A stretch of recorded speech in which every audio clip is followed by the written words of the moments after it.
पिया को हमने लास्ट लेक्चर में डिस्कस किया था और इसमें हमने ये बात की थी कि इसमें जो पैरेलल रेज ऑफ लाइट आते हैं वो जो है वो रेटिना पे फोकस नहीं होते। तो इसके मुख्तलिफ टाइप्स थे, उसमें सबसे पहले जो है हाइपरमेट्रोपिया आता है।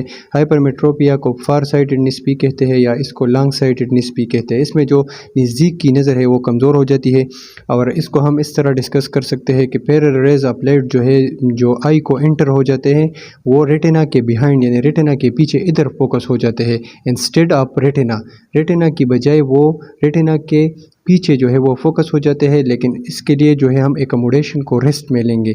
साइक्लोप्लीजिया इस कंडीशन को कहते हैं जिसमें हम एकोमोडेशन को स्टॉप करते हैं। इसकी एथियोलॉजी या काजेस कौन कौन से हो सकते हैं? तो सबसे पहले जो है वो एक्सियल लेंथ शॉर्ट हो जाता है। अगर एक्सियल लेंथ शॉर्ट हो जाए, एक्सियल लेंथ हमने डिस्कस किया था कि cornea centre of the cornea से लेकर फोकस सेंटरस तक जितना फासला है इसको हम एक्सियल लेंथ कहते हैं।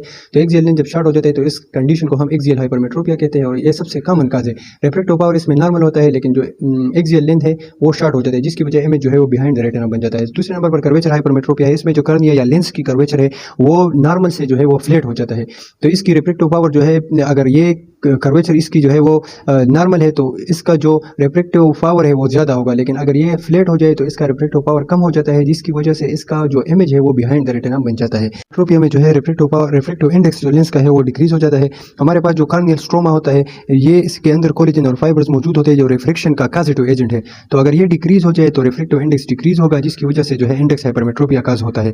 ये इसकी जो एग्जांपल है वो हमें कार्टिकल कैटरेक्ट में मिलता है जिसमें जो है लेंस का जो कॉर्टेक्स है वो फेक हो जाता है और डायबिटिक्स में भी ये कॉमन होता है। हाइपरमेट्रोपिया में जो है वो लेंस डिस्प्लेस हो जाता है पोस्टीरियरली। लेट्स सपोज अगर नॉर्मली ये लेंस इधर मौजूद है तो अगर इसका इमेज जो है वो रेटिना पे बनेगा, लेकिन अगर लेंस जो है वो पोस्टीरियरली डिस्प्लेस होगा तो रेटिना की बजाय इमेज जो है वो बिहाइंड द रेटिना बनेगा। एपिकिया में जो है लेंस जो है आई से मुकम्मल तौर पर वो एब्सेंस हो जाता है जिसकी वजह से जो इमेज है वो बिहाइंड द रेटिना बनता है। वो अमाउंट ऑफ रिफ्रैक्टिव एरर है जो हम साइक्लोप्लीजिया के बाद जो है लेते हैं। साइक्लोप्लीजिया हम एकोमोडेशन को स्टॉप करते हैं एट्रोपिन की मदद से। इसके दो टाइप से, एक को हम लेटेंट कहते हैं और एक को हम मैनिफेस्ट कहते हैं। लेटेंट वो रिफ्रैक्टिव एरर है जो normal physiological tone of ciliary body के साथ ठीक हो जाता है और ये 1 डायोप्टर तक होता है। यानी सिलरी बॉडी जो है नॉर्मल टोन, इसका मतलब यह है कि सिलरी बॉडी ना रिलैक्स होते हैं ना कंट्रैक्ट होते हैं। तो ऐसी कंडीशन को हम जो है लेटेंट कहते हैं। इसमें जो फिजियोलॉजी नॉर्मल फिजियोलॉजिकल टोन है सिलरी बॉडी उसकी मदद से ये जो है ठीक होता है। दूसरे नंबर पर मैनिफेस्ट है, ये लेटेंट के रिमेनिंग जो है वो मौजूद होता है। ये रिफ्रैक्टिव एरर इसके दो टाइप से फर्दर, एक को हम फैकल्टेटिव कहते हैं, दूसरे को हम एब्सोल्यूट कहते हैं।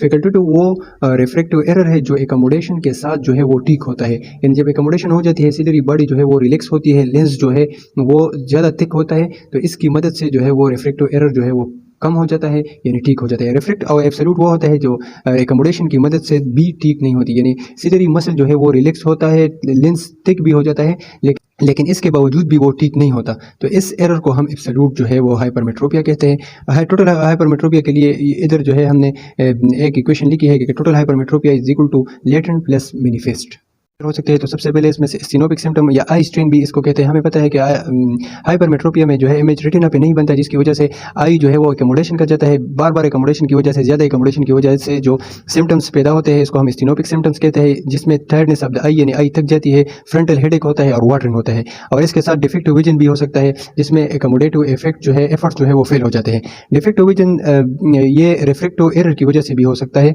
और इसके साथ साथ जो है वो कन्वर्जेंस स्क्विंट होता है जब हाइपरमेट्रोपिया जो है वो एबोव 5 डायोप्टर होता है। ये चिल्ड्रन में कॉमन होता है जिसकी वजह से वो एकोमोडेटिव एफर्ट्स बार बार करते हैं और इसकी वजह से जो है वो स्क्विंट पैदा हो जाता है। हो सकता है इसमें जो है विजुअल एक्विटी जो है वो कम हो जाती है, आई बाल जो है वो नॉर्मल होगा या स्मॉल होगा, जिस कार्नियल डायमीटर जो है वो भी स्मॉल होगी नॉर्मल से। फंडस एग्जामिनेशन जो है वो हमें सूडो पेपिलियोडिमा होगा इसमें जब हाइपरमेट्रोपिया जो है वो एबो नॉर्मल होगा, क्योंकि सूडो पेपिलियोडिमा इसलिए हो जाती है कि एकोमोडेशन एफर्ट्स जो है वो ज़्यादा हो जाते हैं जिसकी वजह से जो है इसकी ब्लड सप्लाई है वो ज़्यादा होती है, तो इसकी वजह से एडिमा काज होती है। एक्सियल लेंथ जो है वो शॉर्ट होगी जिसकी वजह से जो है आई रेटिना पर जो इमेज है वो बिहाइंड द रेटिना बनेगा। डायग्नोसिस हम किस तरह कर सकते हैं? डायग्नोसिस को हम रेटिनोस्कोपी की मदद से कर सकते हैं। रेटिनोस्कोपी जो है वो रिफ्रैक्टिव एरर हमें मेजर करती है एक पेशेंट आई की, और स्कैन अल्ट्रासोनोग्राफी भी हम करते हैं जो हमें एक्सियल लेंथ जो है वो डिक्रीज देता है जिसमें एक्सियल लेंथ शॉर्ट होता है।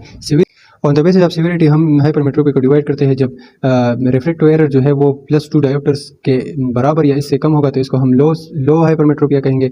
मॉडरेट जब +2 डायोप्टर से लेकर 5 डायोप्टर तक होगा तो इसको हम मॉडरेट कहेंगे, और हाई जो है वो +5 डायोप्टर से जब ज़्यादा होगा। इम्प्लीकेशन में जो है वो एम्ब्लायोपिया हो सकती है, इसको हम लेजी आई भी कहते हैं, बार बार एकोमोडेशन की वजह से जो है आई थक जाती है, और इसको हम ब्रेन जो है वो आई से जो है इनपुट जो है वो प्रोसेस नहीं करता और दूसरे आंख को जो है वो फेवर करता है, तो इसको हम लेजी आई या एम्ब्लायोपिया कहते हैं। नॉन सर्जिकल ट्रीटमेंट और surgical treatment. Non surgical treatment में जो है वो हम सिंपली कन्वेक्स लेंस लगाते हैं, कन्वेक्स लेंस या इसको हम प्लस पावर लेंस भी कहते हैं, या सेम जो है कन्वेक्स कॉन्टैक्ट लेंस इसमें हम लगाते हैं। सर्जिकल ट्रीटमेंट में जो है वो सबसे पहले फोटो रेफ्रेक्टिव केराटेक्टोमी हम करते हैं। एंटीरियर सर्फेस जो है इसमें पेरिफेरल कॉर्निया की जो है वो एब्लेट करते हैं, रिमूव करते हैं, यानी कॉर्निया की जो इंटीरियर सर्फेस है इसकी शेप को जो है वो हम चेंज करते हैं, और ये +2 डायोप्टर तक तो है जो हाइपरमेट्रोपिया है उसको करेक्ट करता है। इसके अलावा जो है लाजिक काम करते हैं, लेजर इन-सिटू केराटोमिल्यूसिस हम इसको कहते हैं, और ये हम लेजर की मदद से कॉर्नियल रीशेपिंग करते हैं जो 4 डायोप्टर तक तो है वो हाइपरमेट्रोपिया को ठीक करता है। नंबर पर जो है वो कंडक्टिव केराटोप्लास्टी है, इसमें हम रेडियो फ्रीक्वेंसी